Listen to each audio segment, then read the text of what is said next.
निहारिका आपकी भाभी जी, और आपकी भाभी जी एक बार फिर से मैदान में निकल गई है एक और बहुत बड़ा मुद्दा लेकर। देखिए कि हम और हमारी पूरी टीम यानी कि न्यूज़ 18 की पूरी टीम जो है लगातार नजर बनाए हुई है कि नीट छात्रा वाले मामले में क्या क्या अपडेट आया, क्या क्या गलतियां हुई, क्या क्या किया जा सकता है और क्या क्या किया जाना चाहिए। इसी संदर्भ में हमने जो है वो हॉस्टल्स की जांच करनी शुरू की। हमने जो है ये शुरू किया कि देखा जाए कि जरा पटना का हॉस्टल कितना सुरक्षित है। एक जांच जो है हमारी उधर भी चल रही है, लेकिन उसके साथ साथ जरा लोगों से भी राय लेना जरूरी है कि बिहार में और खासकर बिहार की राजधानी पटना में जब कोई लड़की आती है, कोई लड़का आता है, तो उनके लिए हॉस्टल्स और पीजी में क्या व्यवस्था होती है और खासकर लड़कियों का जो गर्ल्स हॉस्टल है वो लड़कियों के लिए कितना सुरक्षित है। आइए इस पर आज जांच भी करेंगे और लोगों से बात भी करेंगे और उनसे जानेंगे कि क्या पटना के गर्ल्स हॉस्टल में लड़कियों के लिए सुरक्षा है। आइए, भी आपने एक घटना के बारे में सुना होगा, एक लड़की के बारे में, नीट की जो छात्रा हुआ करती थी। वैसे तो ये घटना, इसके बारे में जितनी बात की जाए कम है और बहुत अफसोस भी होता है ये जानकर, क्योंकि हमारे बीच की ही वो बच्ची थी। लेकिन उसके बाद से एक जो बात सबसे ज़्यादा हो रही है कि यहाँ पर जो लड़कियाँ अकेले रहती हैं उनके लिए क्या ये बेहतर माहौल है पटना में कि वो अकेले हॉस्टल्स में या पीजी में रह सकती हैं? पीजी में, हॉस्टल में वैसा माहौल है बच्चियों के लिए? देखिए, डिपेंड करता है कैसा पीजी है, कैसा जगह है वहाँ पे, और कोई लड़कियाँ अपनी जगह पे वो गलत नहीं होती हैं। ठीक है, पहली बात तो ये है। और दूसरी बात है कि जिम्मेदारी हमारी है और सरकार की ज़्यादा है जो इस पर कोई एक्शन नहीं ले रही है। मेजरली बात ये है, मैं बहुत दिन से सोची, मैं हर वक्त हर जगह ये सब घटना हो रही है हर जगह पे, तो ये सब सरकार का करना चाहिए कि इस पे कुछ स्ट्रिक्ट एक्शन ले। और यहाँ पे तो सरकार कुछ कर ही नहीं रही है। एक चीज ये भी बहुत अफसोस की बात है कि हमारे यहाँ पटना में, हम लोग राजधानी है हमारी पटना बिहार की, लेकिन यहाँ पर हॉस्टल्स को लेके, पीजी को लेके कोई गाइडलाइन नहीं है। हाँ, ये इसका करना चाहिए। मतलब ये जो जगह पे ये स्थित है वहाँ पे उनको लेना चाहिए अकॉर्डिंग टू गर्ल सेफ्टी, लड़कियों के सेफ्टी के लिए वो सब करना चाहिए। और मेजरली बात ये है कि जिस जगह पे, जिस हॉस्टल में ये घटना हुई है वहाँ पे पहली बात तो पेरेंट्स को बताया नहीं गया, बहुत टाइम के बाद बताया गया, बहुत टाइम के बाद बताया गया। तो ऐसा क्यों हो रहा है, उसकी जांच क्यों नहीं हो रही है यहाँ पे? क्योंकि हर जगह ये हो रहा है, लड़कियों को इंसाफ मिलती ही नहीं है। मुश्किल से 100-150 हर मंथ में केस आते ही रहते हैं, हर जगह यहाँ पे हो रहा है, कोई एक्शन ही नहीं, किसी चीज में कुछ लोग नहीं कर रहे हैं। आप सबसे पहले तो ये बताइए कि आप यहाँ अकेले रहती हैं कि हॉस्टल में रहती हैं, पीजी में रहती हैं, घर फ्लैट पे रहती है? फ्लैट पे रहती हैं। अच्छा, आपने हॉस्टल और पीजी के बजाय जो है वो फ्लैट क्यों प्रेफर किया? पहले हॉस्टल में रहती थी, उसके बाद अब फ्लैट प्रेफर किया है। तो हॉस्टल में खाना अच्छा नहीं होता है, वहाँ का मेंटेनेंस नहीं होता है, वहाँ पे ये सारा कुछ बहुत ज़्यादा वहाँ पे अवॉइड किया जाता है, हाइजीन नहीं होता है। कई तो मेरी खुद की एक बहन रहा करती थी हॉस्टल में, उसने बताया कि एक टाइम के बाद उसके खाने की पूरी इच्छा ही मर गई थी और उसकी तबीयत भी बहुत इसलिए होता है क्योंकि वो लोग जैसे ट्यूसडे को वो लोग किसी चीज़ का भी सब्जी बनाए, मान लीजिए वो आलू का ही हुआ, वो सैटरडे तक चलता है क्योंकि खिचड़ी के साथ वो चोखा देना है, तो वो उतने टाइम तक चलना होता है, उसको प्रिजर्व करके रखा जाता है। मतलब एक तरह से कहा जाए कि खाने पीने को लेकर हो या अभी हमने सेफ्टी इश्यूज भी देख ही लिया, मतलब कोई मापदंड, कोई मानक नहीं है, कुछ भी नहीं है। ना यहाँ का मतलब प्रशासन अच्छा है, ना यहाँ जिस हॉस्टल में आप डाल रहे हैं वो हॉस्टल अच्छा है, कुछ भी यहाँ पे सही नहीं है। बताइए कि जब आप हॉस्टल में रहने यहाँ पटना में जब पहली बार आई थी तो आपने क्या क्या पता किया था अपने हॉस्टल के बारे में? और एक लड़की अगर कोई आती, क्योंकि आप अभी लंबे समय से रह रही है, तो बहुत सारी चीजें आपको भी लग रही होगी कि अब जो नई लड़कियां आएंगी उनको हम ये बात बताएंगे कि ये पता कर लेना, ये पता कर लेना। तो एक लड़की जब नई नई आती है पटना में तो उसको क्या क्या पता करना चाहिए? उसको सबसे पहले ये पता करना चाहिए कि यहाँ का इन्वायरमेंट कैसा है। और इन्वायरमेंट, पहली बात तो बिहार का इन्वायरमेंट ही सबसे गंदा है हॉस्टल के बेसिस पे। तो सारे हॉस्टल का सेम कंडीशन है, चाहे वो कोई भी हॉस्टल हो। मतलब जो बड़ा से बड़ा फैसिलिटी देने का दावा करते हैं उनकी भी दावा वही होता ही है, सब वही चीज है, सिर्फ दावा दे रहे हैं। और अगर दे भी रहे हैं तो बहुत घटिया तरीके से और बहुत घटिया क्वालिटी यूज करके दे रहे हैं। लेकिन हॉस्टल वाले तो कहते हैं कि हम जो है वो अगर जरा सा भी हम कुछ इधर उधर देखेंगे लड़कियों को तो माँ बाप को फोन करेंगे, तो चार किसी को आता है। वो सिर्फ कहने की बात है। वो जो रात में 9-10 बजे के अराउंड सब्जी जब सब लोग खत्म हो जाता है तब वो लोग लेने के लिए पहुँचते हैं वहाँ पे। अच्छा, ये कंडीशन है। हाँ, मतलब जब सब कुछ खत्म, जब कुछ रहता नहीं है हाथ में किसको सुधारा जा सके, तब सुधार की बारी आती है। और सब्जी में सबसे ज्यादा वो लोग कलर लाने के लिए रेड चिली पाउडर यूज करते हैं। ये एवरी हॉस्टल में होता है। मतलब खाने को लेकर भी बहुत बड़ा कंसर्न। बहुत ज्यादा ही बड़ा कंसर्न है। अगर खाना बढ़िया हो जाए ना तो बच्चा पीजी या अकेले कभी नहीं रहेगा। मतलब कई तो हमारे घर की बात हम बता रहे हैं, कई सारे बच्चों का जो है ना, मतलब एक तरह से कहा जाए कि उनका हाइजीन पूरा का पूरा खराब हो गया, क्योंकि उनको बढ़िया खाना जो है वो हॉस्टल में मिल नहीं पा रहा था। बात बताइए, अभी जो आपके बाद लड़कियां, मान ली जाए कि आपकी फ्रेंड्स हैं या जो भी है, अगर यहाँ पे हॉस्टल लेने आती है तो उनको क्या सजेस्ट करिएगा? उनको अपने हॉस्टल्स के बारे में, उसके एनवायरनमेंट के बारे में क्या क्या बातें पता करनी चाहिए? पहले तो उन लोग को अपना इन्वायरमेंट देखना पड़ेगा कहाँ पे, क्योंकि आजकल तो लड़कियां सेफ है ही नहीं कहीं भी हो, चाहे वो कितना भी सर्च करे, लेकिन अनफॉर्चुनेटली वो हो ही जाता है जो नहीं चाहते लोग। फिर भी जो हॉस्टल्स और पीजी जो दावा करते हैं कि हम एकदम प्योर खाना देंगे, प्योर सुरक्षा देंगे, प्योर एकदम आपका स्वच्छ कमरा देंगे, हम इतने बार साफ सफाई करवाते हैं, हम इतने बार ये, जब पहले लुक में जो हॉस्टल, क्योंकि मैंने भी अपनी बहनों के लिए हॉस्टल देखा है जो दूर रहा करती थी और जो यहाँ मेरी दूर की बहनें जो यहाँ रहे, तो हमने भी कुछ हॉस्टल्स घूमा है। तो पहले तो एक कमरे में प्लाई लगा लगा के वो लोग 3 कमरे बना देते हैं, रहने की जगह बहुत कम होती है, लेकिन दावा बहुत बड़ा बड़ा करते हैं। क्या उन दावों में सच्चाई होती है? नहीं, सच्चाई तो नहीं रहती, क्योंकि हॉस्टल का खाना भी बहुत खराब रहता है, अच्छा रहता नहीं है। बस वो बोलते हैं ऐसा खाना, लेकिन उससे तबीयत खराब हो जाती है लोगों की, और फिर रहने की फैसिलिटी भी अच्छी नहीं है वहाँ की, मोस्टली नहीं रहती है। लोग मतलब अच्छे से होता नहीं है प्रॉपर तरह से, मतलब अगर उनको कहीं की जानकारी नहीं है तो बस किसी तरह से रहने के लिए हॉस्टल ज्वाइन कर लेती है। जी। तो सरकार को बस किसी स्पेस इंडिविजुअली देना चाहिए कि मतलब उस ओनर का केवाईसी होना चाहिए, प्रूफ होना चाहिए, उसी को ये हक मिलना चाहिए कि वही हॉस्टल चलाएगा। बहुत दुखद बात है कि हमारे यहाँ नॉर्मल आदमी हॉस्टल खोल के उसको नहीं रख सकता है। हॉस्टल खोल लेता है यहाँ। नहीं, तो वो ना चीज नहीं होना चाहिए। एक रूम खाली है तो कल से हम हॉस्टल खोल लेंगे, पीजी खोल लेंगे, नहीं, वो चीज नहीं होना चाहिए। वो सरकार को वो देना चाहिए किसी एक ही को ऐसा चीज कि मतलब उसी को होना चाहिए। वो सरकार उसका सब चीज करे, जांच पड़ताल करे, तभी उसको वो हक मिलना चाहिए। हमारे यहाँ देखिए कि हमारे यहाँ मतलब जितने बड़े बड़े शहर हैं, लखनऊ हो गया, दिल्ली हो गया, मुंबई हो गया, यहाँ पे हॉस्टल पीजी के लिए बहुत सारा मापदंड तय किया गया है, लेकिन पटना में कोई नहीं, वैसा ही होना चाहिए। उसका हर चीज मतलब ओनर का हर चीज देना पड़े, आधार कार्ड रहे, सब सरकार के पास रहे। देखिए, इतिहास की एक बहुत खास बात है कि इतिहास में जो अच्छी चीजें हुई हैं उससे हम लोग प्रेरणा लेते हैं, जो बुरी चीजें हुई है उससे सीखते हैं। अभी देखिए कि नीट की छात्रा के साथ जो हुआ, बहुत सारे माँ बाप जिनकी बच्चियां हॉस्टल्स में रहती है, पीजी में रहती है, वो बहुत परेशान हो गई हैं कि बच्चियों को बाहर में रखना सेफ है कि नहीं है। हम हॉस्टल्स पे आज बात कर रहे हैं। बिहार के पटना के हॉस्टल्स कितने अच्छे हैं, कितने सुरक्षित हैं? मेरे हिसाब से तो लाइक जगह पे भी डिपेंड करता है, लोगों पे ज़्यादा डिपेंड करता है। हॉस्टल का सेफ्टी का बात रहा तो यहाँ पे सेफ्टी एक बहुत ही नॉर्मल चीज़ है, ठीक है। मतलब आप यहाँ पे सेफ है चाहे हंसे पे, इससे किसी को कोई मतलब नहीं है। हॉस्टल जहाँ तक यहाँ बात रहा तो लोगों पे डिपेंड करता है। हॉस्टल तो हर जगह के सेफ होते हैं, ऐसा नहीं है कि हॉस्टल में अलाउ करते हैं बाहर से आना नहीं आना।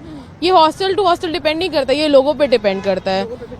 लोग कहीं पे प्रोटेस्ट करते हैं, जैसे कोलकाता में हुआ, प्रोटेस्ट किए, खैर वो तो गवर्नमेंट की इशू थी कि उन्होंने कोई एक्शन नहीं लिया। हमारे यहाँ भी तो एक चीज है ना कि देखिए ना कि हमारे यहाँ हॉस्टल्स को लेके कोई मापदंड ही तय नहीं किया गया है। यहाँ पर कभी भी कोई हॉस्टल पीजी खोल के बैठ जाता है, तो यहाँ पर ना एक ऐसी बॉडी नहीं है जो निगरानी कर सके कि बिहार में कितना हॉस्टल चल रहा है, पटना में कितना हॉस्टल चल रहा है, कितना पीजी चल रहा है, उसमें क्या व्यवस्था है, उसमें लड़कियों को खाना बेहतर दिया जा रहा है कि नहीं, उसमें लड़कियां जो है उनकी सुरक्षा को लेकर इंतजाम किया गया है कि नहीं। मान लीजिए लड़कियां अगर किसी तरह का कोई देर होता है तो उसके लिए क्या व्यवस्था है, ये सब तय करने वाला कोई ये ऐसे बहुत ही कम मेन है ना, लाइसेंस का इशू है। मेरे हिसाब से लाइसेंस होना चाहिए पीजी हॉस्टल्स के लिए कि एक्चुअली में हम अपने बच्चे को जहाँ ट्रस्ट करके पैसा देके भेज रहे हैं वो सेफ है कि नहीं है, क्या व्यवहार हो रहा है उनके साथ। कहा कि माँ बाप पे भी डिपेंड करता है, लोगों पे भी डिपेंड करता है। अगर एक नई लड़की या आपकी छोटी बहन या आपके कोई परिवार की लड़की अगर कहीं पे रहने जा रही है तो आप उसको क्या सजेस्ट करेंगे, उस क्षेत्र के बारे में, उस हॉस्टल के बारे में उनको क्या क्या पता करना चाहिए? कम से कम ये पता करना चाहिए वहाँ के लोग कैसे हैं, एनवायरनमेंट कैसा है, वो हॉस्टल के अंदर एक्चुअली, क्योंकि जो फेस वैल्यू होता है ना, लोग अपने हॉस्टल के बारे में कभी गलत नहीं बोलेंगे, लेकिन इंटरनली वो चीजें बहुत खराब होती है। बोलेंगे हमारे पास बिजली है, ये है, वो है, लेकिन रियलिटी में उतना होता नहीं है। बहुत लाइट रहती है, हमारे यहाँ जनरेटर है, ये सब बताते लेकिन एक्चुअली में उतना होता नहीं है। वो बहुत खराब कंडीशन में लोग अब तो भेज दिया। और मेन है ना, हॉस्टल्स का सबसे बड़ा स्कैम है, वो साल भर का पैसा लेते हैं एक साथ में। आप बैकआउट भी नहीं कर सकते हैं फाइनेंशियली, ऑलरेडी पेरेंट्स वीक होते हैं, कुछ लोग तो जमीन बेच के बाहर बेचते हैं। और रियलिटी में वो लोग इतने खराब जगह रहते हैं ना, लाइक बंद सा बाथरूम से भी छोटा कमरा। लड़कियों के लिए लिए भी थोड़ा मुश्किल इसलिए भी होता है क्योंकि लड़कियां सोचती है कि एक तो माँ बाप ने हमें पढ़ने भेजा है, हम क्या बात बात में उनको अपना परेशानी बताते रहे। वो तो सबसे बड़ा इशू है। लड़के भी वो भी नहीं बता पाते हैं कि क्या इशू है। वो लोग ऑलरेडी ये चीज में कि हम लोग कामयाब हो जाए, ये हो जाए, भले ही कमरा वो बाथरूम से भी छोटा क्यों ना हो। एक कमरे में देखते हैं प्लाई लगा 3-4 लोग बैठे रहते हैं। हाँ, 3-4 लोग एक रूम में। बहुत खराब सिचुएशन है मेरे हिसाब से तो बिहार में सबसे ज्यादा, क्योंकि यहाँ पे कोई भी आजकल है ना, कोई भी खोल के बैठ सकता है। पहले भी ठीक ही था, अब लोगों पे डिपेंड करता है क्योंकि हम भी हॉस्टल में ही रहते हैं। तो मेरे ऑनर तो बहुत अच्छे हैं, बहुत सपोर्टिव हैं और लाइक दिस कि वो मतलब इतना सपोर्टिव है कि अगर हम लोग का तबीयत भी ख़राब हो जाए ना तो हम लोग को उस वक्त वो मिलते भी हैं और बहुत सेफ है। और जिस साइड ये कांड हुआ है ना उधर उतना सेफ नहीं है।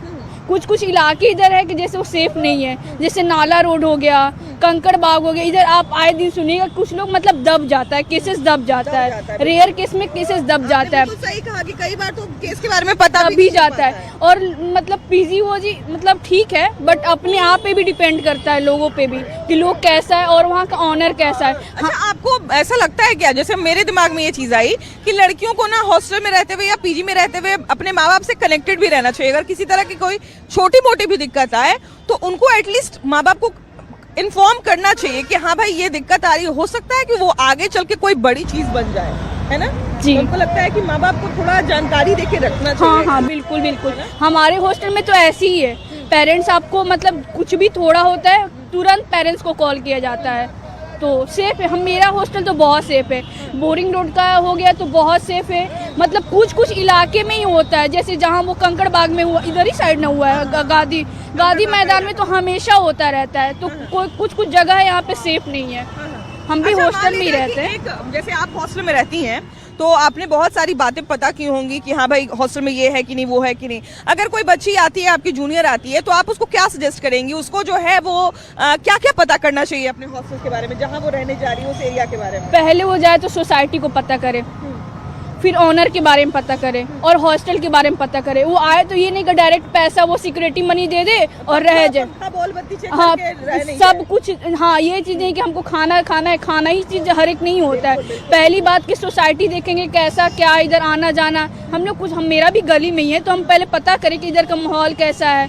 तो वो लड़की को आती पहले अगर किसी सीनियर से लेना है या तो पहले उधर जो रहता है उससे पूछे, तो पहले पता करके। ये नहीं कि लाइट बत्ती खाना और रूम ये भी मैटर करता है, कुछ हद तक मैटर करता है, बट पहली चीज़ है कि पहले वो पता करे कि यहाँ का माहौल कैसा है। तो ये बताइए भैया कि यहाँ पर जब आप लोग रहने आते हैं तो चलिए लड़कों के लिए भी हालांकि बहुत मुश्किल होता है, लेकिन अगर सुरक्षा के दृष्टिकोण से देखा जाए तो थोड़ा लड़कियों के लिए ज्यादा मुश्किल होता है। अभी जिस तरह की घटना घटी है उसके बाद से हमारी बेटी बहन के लिए भी हम लोग को बहुत सोचना पड़ेगा कहीं पर रखने से पहले। क्या क्या बातें ध्यान में रखनी चाहिए अगर एक हॉस्टल में हम बच्ची को रख रहे हैं तो? सुविधा उसका अच्छा होना चाहिए, जैसे कैमरेज हैं, उसके बाद जो उसमें लेडीज सिक्योरिटी होनी चाहिए, अच्छी होनी चाहिए। वो सब देखते हुए अगर रखना, अभी जो माहौल है उसको देखते हुए रखने से पहले 10 बार सोचना पड़ेगा। हाँ रखे या यहाँ रखे या अपने शहर लोकल शहर में ही रख के पढ़ाई कर रहे हैं, क्योंकि हमारे ही शहर में अब अच्छा पढ़ाई हो रही है। मोतिहारी में भी अच्छा पढ़ाई मिल जाती है, वहाँ सिक्योरिटी है, लोकल में है। शाम तक पढ़िए घर आ जाइए, दिन में जाइए शाम तक पढ़िए घर आ जाइए, तो ये सब चीज़ है। बट अभी का माहौल देख के तो हम लोग तो नहीं चाहेंगे कि भेजना। अभी तो बिल्कुल बात सही है कि अभी जिस तरह की घटना घटी है एक मन में डर तो बैठ ही गया है, लेकिन अब ये भी है कि भाई बच्चियों को अब एकदम बंद भी नहीं कर सकते हैं। थोड़ा तो हम लोग को भाई एक्सपोजर उनको देना ही पड़ेगा। लेकिन आपने जो कहा कि सिक्योरिटी का ध्यान रखना बड़ा जरूरी है अभी के समय में। उस हॉस्टल में कैमरा भी था, उस हॉस्टल में वार्डन भी महिला थी, लेकिन अब जिस तरह की बातें उसके मतलब हॉस्टल संचालक के बारे में खुल के सामने आ रही है कि वो इस तरह की काम करता था, इस तरह के मामलों में संलिप्त था, तो क्या हम जब हॉस्टल में जाते हैं तो क्या सच में बस बेड बढ़िया होना चाहिए, पंखा है, पानी फिल्टर लगा हुआ है, यही देख के बच्ची को रख देते हैं? बेसिकली इसमें बॉयज़ का तो उतना रेगुलेशन नहीं देखा जाता, बट गर्ल्स के लिए चाहिए। चूँकि हम पटना विश्वविद्यालय के छात्र हैं, आपने पटना विश्वविद्यालय पटना कॉलेज गए होंगे, हम लास्ट ईयर के स्टूडेंट हैं वहीं के। हमने देखा है कि मतलब कॉलेज में भी सिक्योरिटी के लेवल के कोई उपाय नहीं है, ना कोई सोर्स है, ना कोई कुछ है। यूनिवर्सिटी का हाल ऐसा ही है। हम पटना यूनिवर्सिटी के लास्ट ईयर स्टूडेंट हैं पटना कॉलेज के, हमने देखा है। और जहाँ तक रहा गर्ल्स हॉस्टल के लिए, तो हॉस्टल के लिए सिक्योरिटी चाहिए। सिक्योरिटी के लिए सरकार कोई गाइडलाइंस जारी करे। आज तक अभी तक सरकार ने इतने सालों में ना कोई गाइडलाइंस दिया है कि क्या क्या जरूरी है एक हॉस्टल के लिए। यही तो सबसे बड़े अफसोस की बात है कि बिहार के राजधानी पटना में हॉस्टल के लिए कोई गाइडलाइन ही नहीं है। तो वही ना अफसोस का, आप सरकार इतने 20 सालों से सरकार, आप किसी सरकार को इतनी मेजॉरिटी के साथ आप ला रहे हैं, फिर भी सरकार उस चीज में इम्प्रूव नहीं कर रहा है। तो देखिए ना कि मतलब ये कितने अफसोस की बात है कि इस बार नीतीश कुमार की सरकार बनी है और कहा जा रहा है कि महिलाओं के दम पे बनी है, और उसके बावजूद अगर महिलाओं के लिए व्यवस्था नहीं है, जो महिलाएं आगे बढ़ना चाहती हैं, जो पढ़ना चाहती हैं, अगर उनके लिए हम प्रॉपर व्यवस्था नहीं दे पा रहे हैं तो इससे दुखद क्या ही हो सकता है। यही ना सरकार की यही है कि जो उचित जांच चल रही है, उस जांच चल रही है उसका एक अच्छा सा प्रोसीजर, जो फेयर एंड फेयर जांच होनी चाहिए, ताकि जो दोषी है उसको सख्त से सख्त कार्रवाई मिल सके। और आगे आने वाली घटनाओं के लिए एक सख्त कदम उठाना पड़ेगा, ताकि कोई गाइडलाइंस हो कि आने वाले टाइम में नहीं हो। केवल वुमेन एम्पावरमेंट के नाम पे स्कीम चलाने से नहीं होगा। गवर्नमेंट को उसको एक व्यवहारिक तौर पे ग्राउंड लेवल पे लाना भी पड़ेगा। एक पटना में हमको लगता है कि जितने भी हॉस्टल्स हैं उनके लिए सरकार की तरफ से या किसी भी संस्थान की तरफ से कोई गाइडलाइन नहीं है, किसी भी तरह की कोई व्यवस्था नहीं है। किसी भी संस्थान के लिए कोई गाइडलाइन नहीं है पटना में, कोई गाइडलाइन नहीं है। गाइडलाइन बनाया भी गया था कोचिंग के लिए, उसको कोई फुलफिल नहीं कर रहा है, ना ही उस पर सरकार का ध्यान है। अच्छा, अभी देखिए कि कुछ दिन पहले जब यहाँ पर एक कोचिंग में पानी भर गया था दिल्ली में, तो यहाँ पर सारा कोचिंग में छापा पड़ने लगा था कि कौन कौन कोचिंग जो है वो ऐसे चलता है, कौन कौन कोचिंग जो है वैसे चलता है, और सब में छापा पड़ने लगा था, सबका चेक होने लगा था। अभी देखिए कि लगातार हॉस्टल पे बात हो रहा है, लेकिन इसके पहले हमको तो लगता है कि शायद लोग, सरकार को पता भी नहीं होगा कि फलना नाम का गर्ल्स हॉस्टल मेरे शहर में चल रहा है। फलना नाम का गर्ल्स हॉस्टल का तो छोड़ दीजिए, जब नहीं कहता है कि ओला पड़ता है तो सर छुपाने का जगह खोजता है आदमी, तो वो स्थिति दिल्ली में हुआ था, जो राजधानी है हमारे देश की, ये तो बिहार की राजधानी है। तो अपना कमी छुपाने के लिए हर हथकंडा अपनाया जाता है।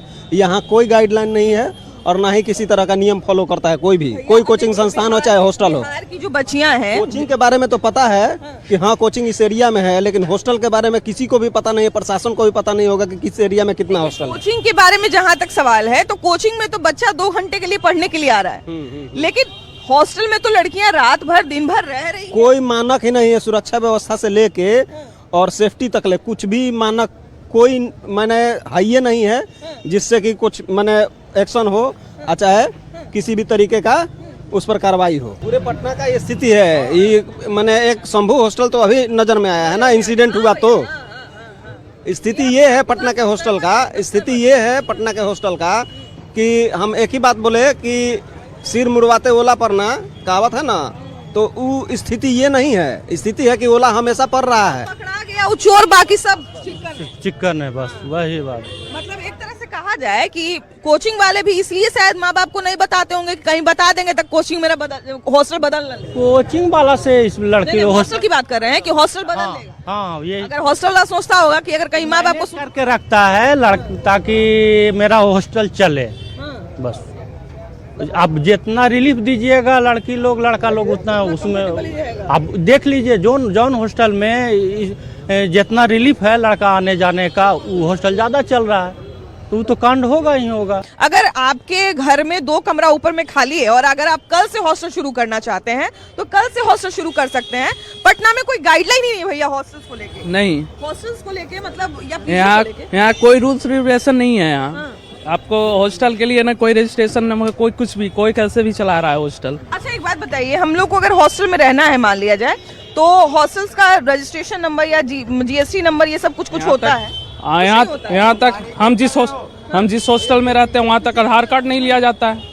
आधार कार्ड भी नहीं लिया जाता? नहीं, आधार कार्ड भी नहीं लिया जाता है। आधार कार्ड तो भैया मतलब एक दिन के लिए अगर आप होटल में रहने जाइए एक दिन के लिए, तो उसमें भी आधार कार्ड। तो होटल जो अच्छे होटल होते हैं उसका रिस्पॉन्सिबिलिटी होता है, कौन आया कौन गया। बहुत सारा यहाँ हॉस्टल इलीगल चल रहा है, बस पैसा से मतलब। ये भी है भैया कि जो लोकल थाना होते हैं उनको एटलीस्ट जानकारी होनी चाहिए कि उनके थाना क्षेत्र में कौन सा हॉस्टल चल रहा है, क्या चल रहा है। एकदम बिल्कुल होना चाहिए, एकदम बिल्कुल होना चाहिए। मतलब कहने का मतलब ये है कि अगर किसी हॉस्टल में, ये शंभू गर्ल्स हॉस्टल का मामला हो या किसी जो शंभू गर्ल्स हॉस्टल मेरे घर का बगल का ही है, मैं जहानाबाद का हूँ, जो उसके साथ हुआ है बहुत गलत हुआ। और कोई ये नहीं है कि उसको बीमारी था, कुछ था, वैसा कुछ नहीं, उसके साथ गलत किया गया है। पूरे मामले से जो सबसे ज्यादा नुकसान है वो ये नुकसान है कि अब उस समाज से आप आते तो आपको पता होगा, उस समाज से बेटियों को पढ़ने के लिए बाहर भेजा जाए, यही बहुत बड़ी बात है कि नहीं। एक तो किसी माँ बाप ने, किसी समाज ने ये हिम्मत किया कि हमको अपनी बेटी को बाहर भेजना है, अकेले रखना है पढ़ने, उन्होंने अब समझिए कि कितने लोग उस समाज की हिम्मत हार जाएंगे कि बेटी को बाहर बात सही है, एकदम सही बात है। कोई भी रिस्पॉन्सिबिलिटी नहीं लेगा, कोई भी आदमी लड़कियों का पंख ऐसे ही काट दिए। सही बात है इस तरह की घटना से। और देखिए ना कि इस घटना को शुरुआती दौर में मतलब जितना हो सका पहले तो घटना को बिलाना, जो कहते हैं ना, बिलाने का कोशिश किए, गायब करने का कोशिश किए, लेकिन ये कहिए कि भाग्य था, शायद बहुत सारी बच्चियों को बचने का भाग्य था कि इस तरह का मामला खुल गया। लेकिन बात केवल एक गर्ल्स हॉस्टल की नहीं है, बात है पटना के सारे गर्ल्स हॉस्टल की। क्या सरकार को जानकारी होगी कि हमारे यहाँ कितना गर्ल्स हॉस्टल, कितना गर्ल्स पीजी चल रहा है? सरकार के पास कोई जानकारी नहीं कितने गर्ल्स हॉस्टल, यहाँ पे गर्ल्स हॉस्टल चाहे बॉयज हॉस्टल, दोनों का मानक किसी भी तरह पर खड़े नहीं उतरते हैं। यहाँ पे कितने ऐसे भी हॉस्टल है, आपको वहाँ रोशनी का एक जो होता है ना, वो भी आपके रूम तक नहीं पहुँचेगा। और लाइट कटने के बाद इतनी भयावह, इतनी संकीर्ण गलियाँ हैं, इतनी संकीर्ण रास्ते हैं, ना उसका साफ सफाई का कोई ढंग है, ना आपके पास सीसीटीवी कैमरा का फुटेज है क्या है, ना उसका कोई मानक है, ना आपका कोई सर्टिफाइड है। सुनते हैं कि 10 रूम 12 रूम पे एक वॉशरूम है और सभी वो ये सही बात है, 12-15 रूम बना लेते हैं अपने रेंट के लिए और एक वॉशरूम देते हैं, और उसका कमरा देखिएगा इतना छोटा होता है और इतना ज़्यादा फ्लाइसेस होता है कि आदमी अफोर्ड नहीं कर पाता है। जैसे दिन पर दिन शर्मनाक घटनाएं होती जा रही हैं पटना में। और ऐसे देख करके सोचिए उस लड़की के साथ कितना जघन्य अपराध हुआ कि वो एक तो समाज से चल करके वो आई थी वहाँ पटना पढ़ने के लिए, और आज के डेट में उसके साथ ऐसे घटना हो गया। कल के डेट में कोई माता पिता अपनी बेटी को पटना में रहने के लिए पहले सोचेगा कि हम कहाँ, क्यों अपने बेटी को किस हालात पे छोड़े। और अभी देखिए ना कि उसी गर्ल्स हॉस्टल की बात है कि जब बहुत सारी बच्चियां जो थी बाकी, तो उनका सामान लेने के लिए जब माँ बाप आए तो वो लोग बोल रहे थे कि अब ये लोग को कहीं नहीं पढ़ाएंगे, अब ये लोग को कहीं भी पढ़ाएंगे तो चिंता ही लगा रहेगा, इससे अच्छा पढ़ाएंगे। जी बिल्कुल बिल्कुल चिंता की बात है। कोई भी आपका अभिभावक है वो अपने बच्चों की फर्स्ट प्रायोरिटी सुरक्षा खोजता है, ठीक है। ये भी सुने भैया कि हॉस्टल्स वालों का या पीजी वालों का जब मन करता है तब वो किराया बढ़ा देते हैं। हाँ, ये तो मनमानी किराया ढंग से प्रत्येक साल बढ़ा देते हैं। आप कोविड के टाइम में ही देख लीजिए, बहुत से इतने हॉस्टल है यहाँ पे पटना में, जितना बॉयज हॉस्टल से गर्ल्स हॉस्टल है, सब कोविड ने पूरा पैसा सब लिया, जो कि बच्चे थे नहीं, फिर भी पैसा आपको देना है। मतलब या तो छोड़ के चले जाइए, हाँ, या तो आपके पास आपका रेंट लगेगा। बिहार में या पटना की अगर बात करें या पटना जैसे बड़े शहरों की बात करें तो ऐसा नहीं है कि सारे हॉस्टल्स खराब है या सारे हॉस्टल में माहौल खराब है, लेकिन हाँ, लोगों को, माँ बाप को, बच्चों को और खासकर सरकार को एक मापदंड तय करना पड़ेगा। ये जानना पड़ेगा कि कौन से हॉस्टल अच्छे हैं, कौन से हॉस्टल में लड़कियां सुरक्षित रह सकती हैं और कौन सा हॉस्टल ऐसा है जिसका समय समय पर जांच होता रहना चाहिए। अगर समय समय पर जांच होता रहेगा तो इस तरह के जो हॉस्टल्स हैं, जो कहा जाए ना कि ब्लैकलिस्ट था, तो उन हॉस्टल को जो है वो जाने से बच्चियों, क्योंकि बच्चियां जब नए नए आती हैं पटना में या पटना जैसे किसी बड़े शहर में, उनको पता नहीं होता है, वो फैसिलिटी देखती हैं जो दावा करते हैं हॉस्टल के मालिक, उसमें फंस के वो जो है उस हॉस्टल में रह जाती हैं। तो इस कैंप के चक्कर में लड़कियां नहीं पढ़े, उनको एक सुरक्षित वातावरण मिले, ये देखना बहुत जरूरी है और सरकार को एक मापदंड जरूर तय करना चाहिए जिससे लड़कियों को, उनके माँ बाप को और एक तरह से कहा जाए कि पूरे समाज को एक अच्छा वातावरण मिले। आप जरूर बताइएगा, अगर आप पढ़ने लिखने वाले छात्र हैं तो बताइएगा कि आपके हॉस्टल्स में माहौल सुरक्षित है कि नहीं, और अगर दिक्कत है तो किस तरह की दिक्कत है, और ये भी जरूर बताइएगा कि क्या क्या हॉस्टल के लिए नियम बनना चाहिए। कैमरा पर्सन मनीष जुनेजा के साथ आपकी भाभी जी, बाय बाय।